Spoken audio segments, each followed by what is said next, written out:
Hello!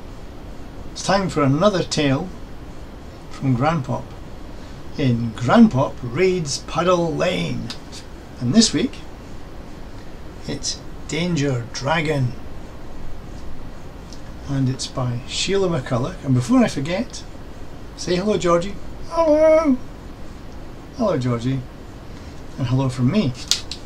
And it's illustrated by John Davis. And here we are in Puddle Lane as ever, and the magician's house is right at the bottom of the lane here in the big garden, the big house. So let's see what's going to happen. Jeremy Mouse was talking to Grandmother Mouse in the big hole under the hollow tree. There he is. Grandmother Mouse and Jeremy Mouse in the magician's garden. It's quite safe in the garden, he said. The dragon's not there. He's chained up to a wall down the lane. He can't hurt us. Don't be too sure of that, said Grandmother Mouse. If you go into the garden, look out for dragons. I will, said Jeremy. Grandmother Mouse said, look out for dragons. Yes. Jeremy was right. The little dragon was in Mr. Puffle's garden. Mr. Puffle had chained him up to a wall. Like that. But the little dragon was doing his best to get free. He twisted his head around and breathed out fire on a link in the chain. The link grew longer and thinner. The little dragon jerked his head and the chain snapped. Oh!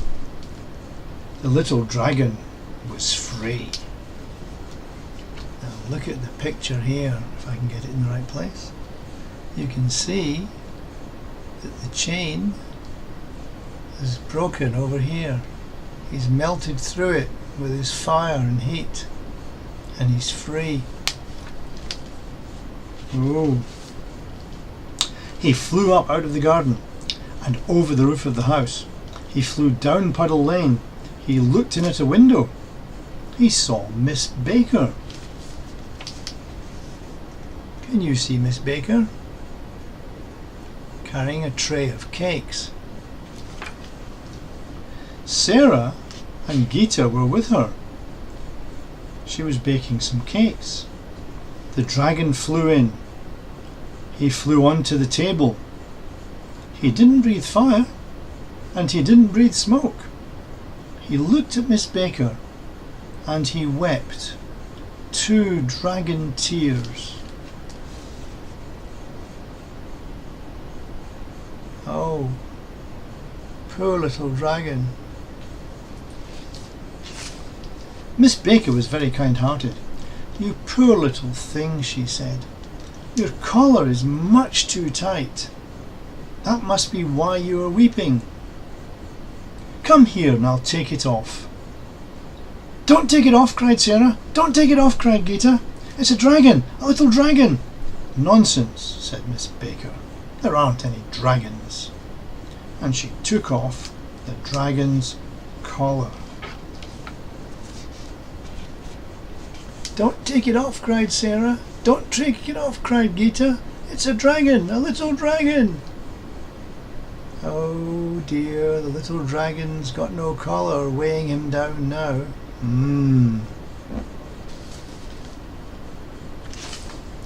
The dragon leapt up into the air. He laughed a dragon laugh. Arr! He breathed out fire and he breathed out smoke. He flew down onto the table. He breathed over Miss Baker's cakes, and all in a moment the cakes were burnt up. See? His chain's come free over here. No chain. And he's burning the cakes. Oh dear. Maybe we should call him Alfred. Because Alfred burnt the cakes. Little dragon laughed again. Rah! He flew out of the window and off into Puddle Lane. Captain K was in Puddle Lane. Davy was with him. Captain K was very old. He walked with a stick. And you can see him there, walking down Puddle Lane. And the little dragons come flying through the sky with no collar on, free as anything, with fire and smoke coming out. Captain K was going to market, and Davy was going with him to carry his basket. The little dragon saw Captain K. "I'll burn off his whiskers," said the little dragon. "I don't like whiskers. The magician has whiskers." And he flew straight at Captain K. What a naughty dragon. Look at Captain K, he's got white whiskers. And the dragon doesn't like that, because it reminds him of the magician.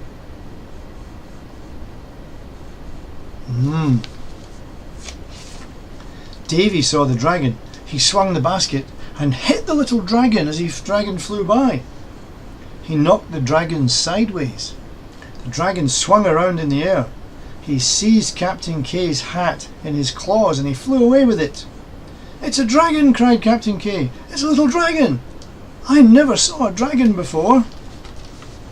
Can you see Davy swinging the basket, knocking the dragon sideways, but he still got his claws into Captain K's hat, didn't he? He did. The little dragon was very angry. He was very hungry too. He remembered the mice who lived in the hollow tree in the magician's garden.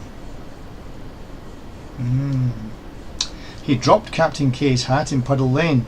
He flew up the lane and over the gate into the magician's garden. There he goes. You see him flying off in the sky, and he's dropped the hat, and Davy and Captain K are looking round. The little dragon flew up the lane. He flew over the gates and into the garden, it says here. Can you see that? There you go. The Gruffle was in the magician's garden. The Gruffle was a monster. He was very gruff and grumpy. He could vanish when he wanted to. We know about the Gruffle, don't we? But he often left his ears showing. He was standing behind one of the bushes, and you can just see his ears and his eyes in front of the magician's house, but behind a bush. Yes. The little dragon saw two red ears sticking up in the air over the top of a bush. The little dragon didn't know what they were, but he thought that they might be good to eat. He was very hungry. He flew at the ears and bit one. Oh. Look at that.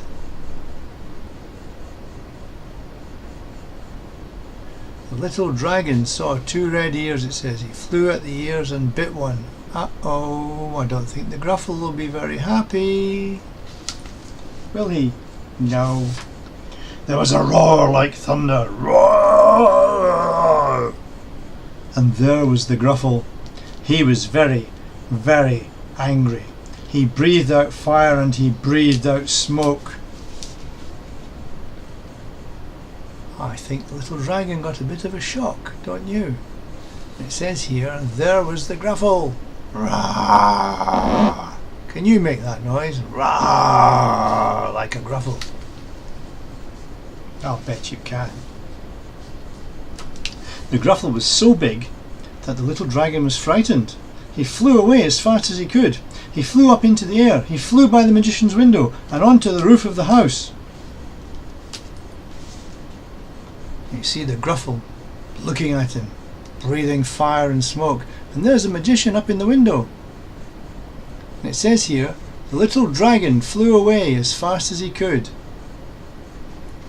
He flew by the magician's window.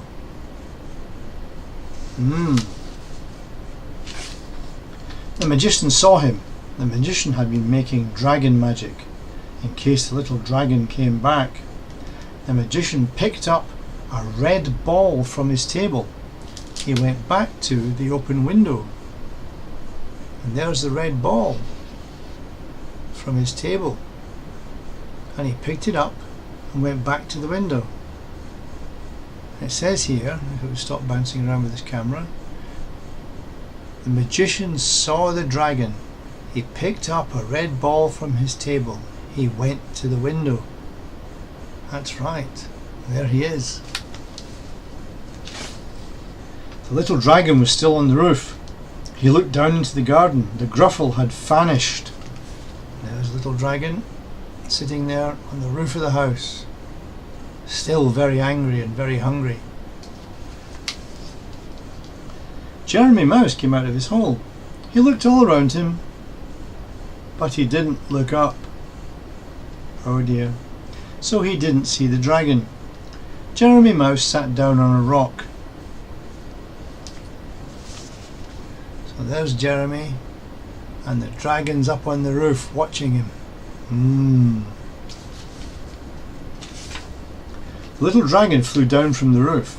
He flew straight at Jeremy Mouse. He breathed out fire and he breathed out smoke, and he flew straight down as an arrow. Jeremy looked up and saw the little dragon, but he was so frightened that he couldn't move.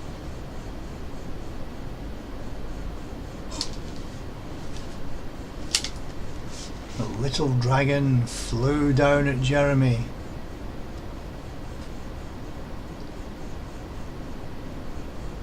Oh dear. The magician leaned out of the window. He threw down the magic ball. The magic ball shone like red fire. It broke over the dragon's head. A cloud of red sparks rained down on the little dragon. Wow. Good shot, Mr. Magician. Look at that. Whoa, all those red sparks and the red fire.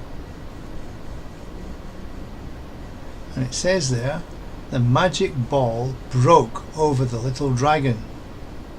And poor little scared Jeremy wonders what's going on too.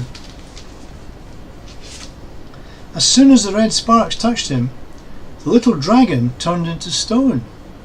Oh. He fell down to the ground in the garden.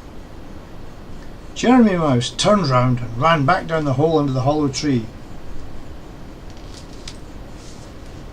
So you see, here's the little dragon, turned to stone by the red sparks falling down to the ground, and Jeremy Mouse running back down under the tree.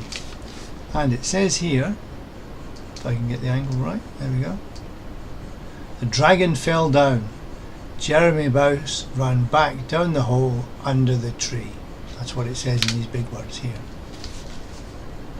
Okay. The magician went down to the garden. He picked up the dragon and took him back to his room. He put the dragon on a shelf, because the dragon was made of stone now. You stay there, said the magician.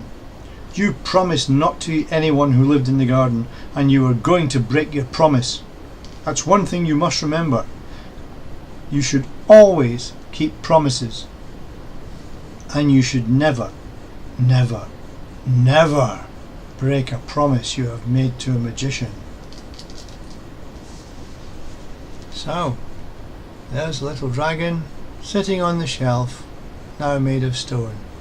And it says here, never, never, never break a promise to a magician. Or said the magician. Sorry. And that's the end of that one. And there we are, a nice little view down Puddle Lane. Well, that's it for now. So it's goodbye from Georgie. Bye. And it's goodbye from me. Until the next time, Grandpop reads Puddle Lane. Bye.